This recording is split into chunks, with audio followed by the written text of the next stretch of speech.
realize your full poker potential.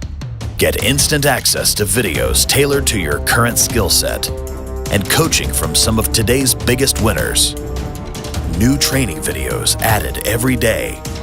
Here is a preview of one of our recent training videos.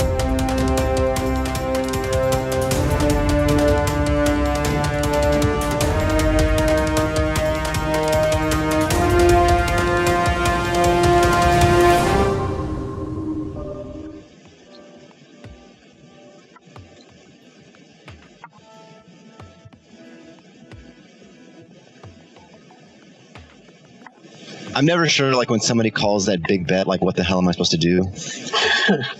Yeah, that's... isn't there a video on that Tyler did? Maybe. Come on, man. Come on. I should know that. Yes, there probably is a video that he did, and Jack 9 3 two-tone probably gets checked at a reasonable frequency, though, when he does call, just because... as you know, the bulk of his calling range is going to be that sort of condensed middle portion. Top end 3-bets, bottom end might 3-bet. And I think I could check raise this flop too, because of my my exact hand. Yeah, check raise or check call, both going to be very good options. I mean, you block a ton of the hands that have to continue when they do bet versus a raise. Plus, you have that sort of that nice equity portion that allows you to be check raising there as well. The interesting part is the turn and the sizing you use. I'm usually going to be betting very large in this turn. Probably end up overbetting. Yeah, my overbet game is weak. I only overbet in the Thursday thrill on the river 2x pot.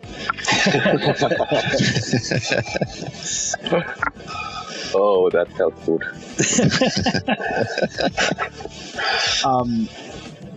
Yeah, I kind of like going at 11 or 12 bigs in this sort of spot because, like, once villain does check back, there's really dynamic board texture. There's not too many really strong hands that are left, and it's not as though we have a hand that we want calls with when he has, his 9x or his 3x or his 7x, and you put those hands under tons of pressure by just betting. You would also want to be betting really, really large with those hands that you were checking in order to check raise. Let's say you were taking something like ace, king of spades, king, queen of spades. Who's whistling on there, Brad? Lost my train of thought. So there's hands in your check raise range now that just really want to bet quite large on the turn once villain does check back. And so, like, ace of spades, ace of diamonds, 10 of spades, seems like a pretty good combo to use in that really, really large sizing portion. What would it be, like 10 or 12? Oh, somewhere in that area. I'd probably use 12 just because I have a 150% pot button. Yeah. I mean, I'm not going to spend when I'm playing like 8 and 9 tables. I'm not going to sit there thinking too much about, do I want to bet 125 or 150% of pot. I don't think that's a great use of cognitive resources. Yeah, and that would set up nice river shove. Yeah, if you bet 12, he calls. There'll be 30, 31 in the pot, 30 in the pot, something like that. So yeah, it'd make for a very easy river. Would you just follow through if you overbet turn and this 4 of diamonds? I probably do when we have the 10 of spades here. I just think, like, when he checks back the flop and then calls a turn, for me it just seems like he has a ton of, like, high single spades. Yeah, I agree. There's, like, ace through jack, I guess. Yep. And I guess jack is not good because it's a pair, but it's going to be, well, the queen king 8. I guess kind of tough for him to call here, even with the jack. But yeah, it wouldn't be a fun spot if you overbet the turn. But also, when the problem with, like, for anyone that's thinking, hey, why would we want to try to bet to make him fold king or queen high? I mean, those hands should and will bluff reasonably often when you check the river. And you're not going to be calling with, ace 10 here, so your ace 10, whilst it might have sort of showdown equity, the equity realization takes a big hit when they're bluffing with those hands that force you to fold. So it very quickly becomes better to bluff with these types of hands, even though you're making worse hands fold. Yeah, and I'm not sure. Like, I guess my first thought was like, I'm just gonna bluff like any non-spade river is like the first thought. But now I'm thinking like, what would be like is there? I mean, I guess a spade, yeah, would be a little rough to bluff the river, but it wouldn't be a bluff. I guess it'd be like a bad value bet. But what other rivers would be bad to other than a spade to go for it? Would it be like a jack or a 9? I think a jack would be okay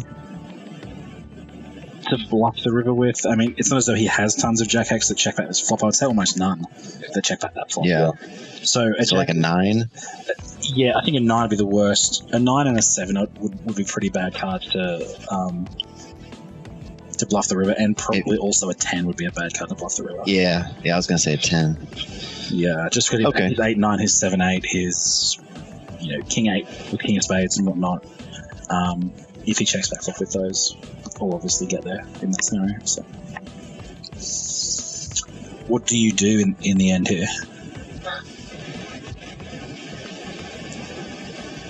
Yeah, okay, sure. So I mean, it's not a bad. I think once you bet that sizing on the turn, you don't want to be overbetting the river, because with your smaller turn sizing, you've kind of got him to the river with a lot more weaker hands now, like particularly the worst spade portions. So a hand like King of Clubs, 8 of Spades will call turn versus your sizing, whereas versus an overbet that has a really gross spot and potentially ends up folding.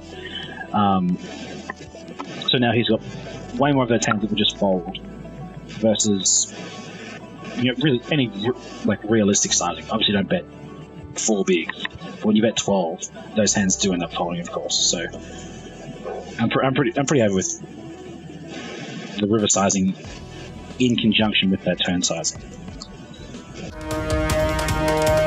Ready to start crushing? Apply today.